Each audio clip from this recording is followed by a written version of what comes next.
Hi అండి. So, మనం గనక చూసుకుంటే కేటీఆర్ అరెస్ట్ తప్పదా?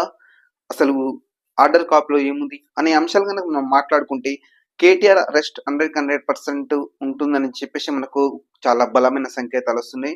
సో, లిటరల్‌గా గనక చూసుకుంటే ఏసీబీ ఒక స్ట్రాంగ్ పాయింట్ పట్టుకుందని చెప్పేసి మనకు అర్థమవుతుంది. ఎక్కడైతే కేటీఆర్ గనక ప్రెస్ మీట్ పెట్టేసి నేనే ఇచ్చేసినా, నేనే సంతకం పెట్టేసినా, నేనే ఇచ్చేసిన అమౌంటు అరవింద్ కుమార్‌కి ఎటువంటి సంబంధం లేదని చెప్పేసి ఎక్కడైతే కేటీఆర్ ప్రెస్ మీట్ పెట్టి లైవ్‌లో చెప్పిండో, సో నేను చేసినా అని చెప్పేసి సో అది ఆ పాయింట్ పట్టుకుని ఏసీబీ వాదించడం జరిగింది. సో దానికి ఏకీభవించిన కోర్టు సో మీరు విచారణ చేసుకోవచ్చు అని చెప్పేసి కూడా చెప్పడం జరిగింది. సో చూసుకుంటే కనుక మనకి కేటీఆర్ 9వ తారీఖు హాజరు కావాల్సి ఉంది. హాజరైన తర్వాత మరి విచారణ జరిగిన తర్వాత ఏముంటో ఫర్దర్ గా మనకు తెలియాల్సి ఉంది. లిటరల్ కనుక చూసుకుంటే కేటీఆర్ మాత్రం 100% హాజరు కావాల్సిందే. సో తర్వాత అంటే కేటీఆర్ చెప్పిన విషయం ఏంటంటే నేను తర్వాత సుప్రీంకోర్టుకి వెళ్తాం, తర్వాత ఇంకా కొన్ని కూడా ఇంకా చూసుకుంటాం, సుప్రీంకోర్టుకి వెళ్తాము, పైకోర్టులో మేము వాదిస్తామని చెప్పేసి కూడా చెప్పడం జరిగింది. కాకపోతే ఇక్కడ ఏంటంటే మనకు కోర్టుకు స్ట్రాంగ్ పాయింట్ పట్టుకుంది. సో ఈ కార్ రేస్ లో మరి ఈడీ విచారణ 16 అని చెప్పేసి అన్నారు, ఏసీబీ 9th అని చెప్పారు. సో ఇక్కడ ఏంటంటే మనం 9th వరకు కేటీఆర్ అరెస్ట్ చేసే అవకాశం లేదు. మన 9th తర్వాత ఏ క్షణమైన అరెస్ట్ చేసే అవకాశం లేదు. రేవంత్ రెడ్డి 100% అనుకున్నది సాధించినట్టు అర్థమవుతుంది లిటరల్ కనుక చూసుకుంటే. సో పొలిటిషియన్ గా కామన్, ఒకరిపై ఒకరు కక్ష సాధింపు చర్యలు చేసుకోవడం అనేది కామన్. కాకపోతే కేటీఆర్ అనే కేటీఆర్ చాలా స్ట్రాంగ్ ఉండు. సో నన్ను ఈ ఫార్ములా కార్ రేస్ లో నన్ను అరెస్ట్ చేయలేరు. సో నేను ఎటువంటి అవినీతికి పాల్పడలేదు అని చెప్పేసి కేటీఆర్ చాలా స్ట్రాంగ్ ఉన్నట్టు కూడా మనకు తెలుస్తుంది. బట్ ఏంటంటే ఇక్కడ కేటీఆర్ స్ట్రాంగ్ ఉంది, బట్ ఇక్కడ అవినీతి జరిగిందంటే అవినీతి జరిగిన విషయం ఏం లేదు. సో వీళ్ళు ఈ కార్నేస్ నుంచి వీళ్ళు హెచ్ఎండిఏ నుంచి ఒక 54 కోట్లు పంపించడం జరిగింది. సో ఆ అమౌంట్ వాళ్ళ దగ్గరే ఉంది, కావాలంటే వాళ్ళు తీసుకోవాలంటే తీసుకోవచ్చు. కాకపోతే వాళ్ళు ఏం చెప్పి వాళ్ళు నోటీస్ ఏం పంపించారు, మా దగ్గర మీ 54 కోట్లు ఉన్నాయి, మీరు రిమైనింగ్ అమౌంట్ పంపిస్తే మీ దగ్గర ఈ కార్ రేస్ నిర్వహిస్తామని చెప్పేసి వాళ్ళు చెప్పడం జరిగింది. సో వాళ్ళు చెప్పడం వల్ల ఈ నోటీస్ బయటికి రావడం వల్ల ఇదంతా జరిగింది. అదే ఇప్పుడు బీఆర్ఎస్ ప్రభుత్వం కనుక అధికారం ఉంటే ఏ కేసు ఉండపో ఏది ఉండపో అని చెప్పేసి కూడా లిటరల్లీ కొంతమంది బీఆర్ఎస్ కూడా చెప్తున్న విషయం. సో మరి ఈ విషయంలో రేవంత్ రెడ్డి అనుకున్నది సాధించాడా?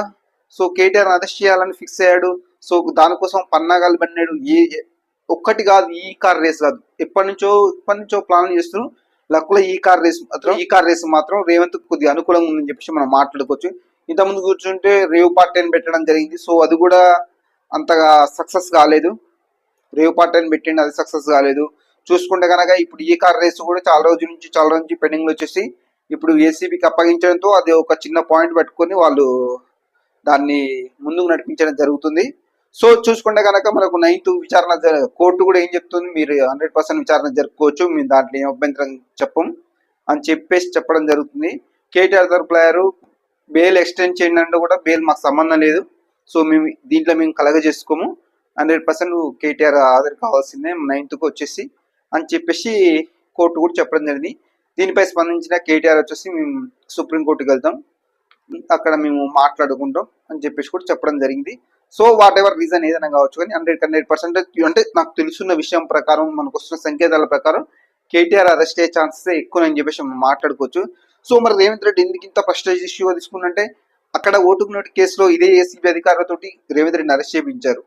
సో ఇప్పుడు కూడా అదే రేవంత్ రెడ్డి ఇదే ఏసీబీని ఉపయోగించుకుని కేటీఆర్ అరెస్ట్ చేయడానికి రంగం సిద్ధం చేశారని చెప్పేసి మనకు అర్థమవుతుంది.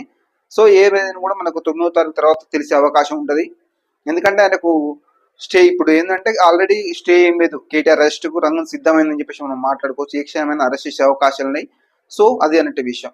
మరి ఇప్పుడు కేటీఆర్ అరెస్ట్ వల్ల రాష్ట్రంలో ఏమైనా ప్రాబ్లం అవుతుందంటే 100% ప్రాబ్లం అయ్యే ఛాన్సెస్ ఉంది.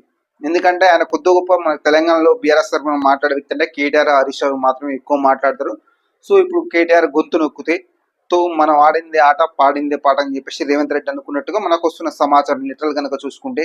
సో ఇది కావాలని ఉద్దేశపూర్వకంగా చేస్తున్న పని ఇది. అంటే ఇది ఒక పెద్ద కేసు కూడా కాదు. లిటరల్ గా మనం మాట్లాడుకుంటే కేటీఆర్ అరెస్ట్ చేయడానికి ఏ మాస్టర్ ప్లాన్ రచిస్తున్న టైంలో వచ్చింది ఈ కార్ రేస్. సో ఈ కార్ రేస్ కొద్దిగా స్ట్రాంగ్ ఉంటుంది అని చెప్పేసి దీని మూలన అనవసరం మొత్తం అధికారులతో ఒక ప్లాన్ పండేసి కేటీఆర్ అరెస్ట్ చేయడానికి రంగం సిద్ధం చేశారని చెప్పేసి మనం మాట్లాడుకోవచ్చు. సో ఇలాంటి విషయం మరి కేటీఆర్ రంగం అరెస్ట్ చేయడం వల్ల కాంగ్రెస్ పార్టీకి ఏమైనా బెనిఫిట్ అవుతుందంటే ఇక్కడ తప్పు రుజువు అయిందనుకో, కేటీఆర్ నిజంగా తప్పు చేసిన రుజువు అయిందనుకో, సో బెనిఫిట్ అయ్యే ఛాన్సెస్ ఉంది. బట్ ఏంటంటే ఇక్కడ తప్పు చేసినట్టు ఇక్కడ ఆధారాలు ఏం లేవు, ఇక్కడ ఫ్రాడ్ జరిగినట్టు కూడా ఆధారాలు ఏం లేవు, అక్కడ కరప్షన్ కూడా ఏం జరగలేదు అక్కడ. సో వీళ్ళు పంపించారు, అక్కడ ఉన్నది అమౌంట్. సో ఇక్కడ ఏం జరిగింది, వాళ్ళ కోర్టు కానీ వీళ్ళు ఏసీబీ అధికారులు చెప్తున్న విషయం ఏంటంటే, మీరు అసలు మీ యొక్క యాజ్ ఏ పొలిటీషియన్గా మీరు ఆ పని చేయకూడదు. మీరు మీరు అమౌంట్ పంపించేసి అది చేసినాం ఇది చేసినాం అని చెప్పకూడదు అని చెప్పేసి ఏసీబీ కోర్టులో చాలా స్ట్రాంగ్గా వాదించడం జరిగింది.